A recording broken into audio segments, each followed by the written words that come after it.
కేంద్ర కేబినెట్ పలు కీలక నిర్ణయాలు తీసుకుంది. నేషనల్ క్రిటికల్ మినరల్ పాలసీకి కేబినెట్ ఆమోదం తెలిపింది. ఈ పథకం కోసం 16,300 కోట్లు కేటాయించారు. ఇందులో భాగంగా 24 విలువైన ఖనిజాల తవ్వకాలకు ప్రోత్సాహకం ఇవ్వాలని నిర్ణయించారు. ఈ క్రమంలో కేబినెట్ నిర్ణయాలను కేంద్ర మంత్రి అశ్విని వైష్ణవ్ వెల్లడించారు. ఇదే విషయానికి సంబంధించి మరి లైవ్ అప్డేట్స్ మా కరెస్పాండెంట్ భాస్కర్ అందిస్తారు. Bhaskar, over to you. Thank you Sanjana.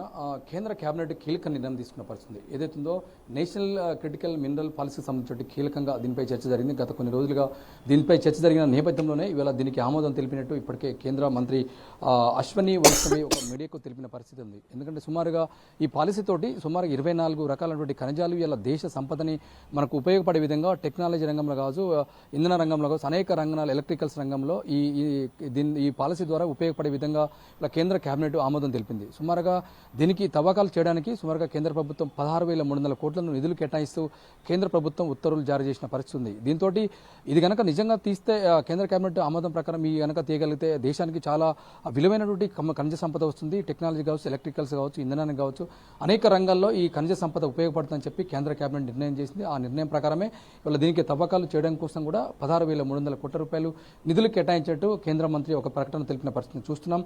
అయితే ఈ నేపథ్యంలోనే దీనికి నేషనల్ క్రిటికల్ మినరల్ సంబంధించినటువంటి అమౌంట్ చేయడంతో సుమారుగా 24 ఖనిజాలు బయటకు వచ్చే అవకాశం ఉంది. ఒకటి ఫస్ట్ బెనరల్, కోప్డల్, కాడ్మియం, దిల్దియం, గ్రానైట్, కెనిల్, నికియల్, సెలియం ఇతర ఉన్నాయన్నట్టు కేబినెట్ కేంద్ర కేబినెట్ దీంట్లో నిర్ణయించింది. దానిలో భాగంగా ఇవి కనుక వెలికి తీస్తే ఇలా చాలా రంగాలకు, అనేక ఎలక్ట్రానిక్స్ ఇతర రంగాలకు, దేశానికి సంపదకు ఉపయోగపడే టెక్నాలజీకి ఉపయోగపడే విధంగా ఇవి సంపద వచ్చే అవకాశం ఉందని చెప్పి కేంద్ర మంత్రి చెప్పడం జరిగింది. దీనిలో భాగంగా చూస్తున్నాం కీలకమైన ఖనిజాలు. ఈ ఖనిజాలు కనుక తీస్తే ఎలక్ట్రానిక్స్, టెలికమ్యూనికేషన్, రవాణా మొదలైన ఇతర పరిశ్రమలు కూడా ఈ ముఖ్యమైన చెప్తున్న పరిస్థితి.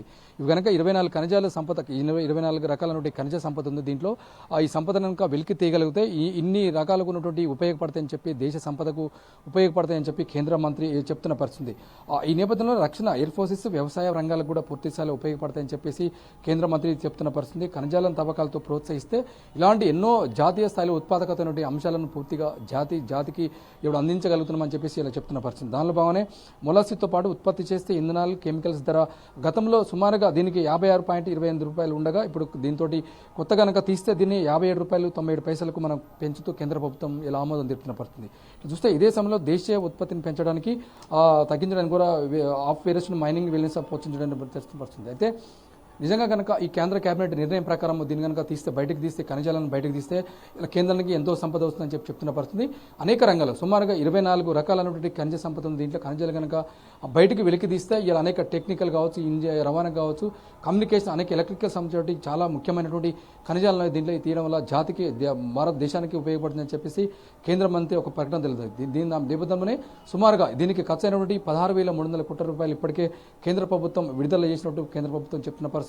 పూర్తిగా దీనిపైన కేంద్ర ప్రభుత్వం ఫోకస్ చేస్తుంది అనేక రంగాలు. ఎందుకంటే భారతదేశం కేంద్ర ప్రభుత్వంలో మరోసారి బీజేపీ అధికారంలోకి వచ్చిన తర్వాత భారతదేశమే అభివృద్ధిగా ముందుకేస్తున్నట్టు మనకు కనిపిస్తుంది. దానిలో భాగంగా ఇలాంటి అన్ని అంశాలు టెక్నాలజీ పరంగా పూర్తిగా దీనిపైన ఫోకస్ చేసినట్టు తెలుస్తుంది.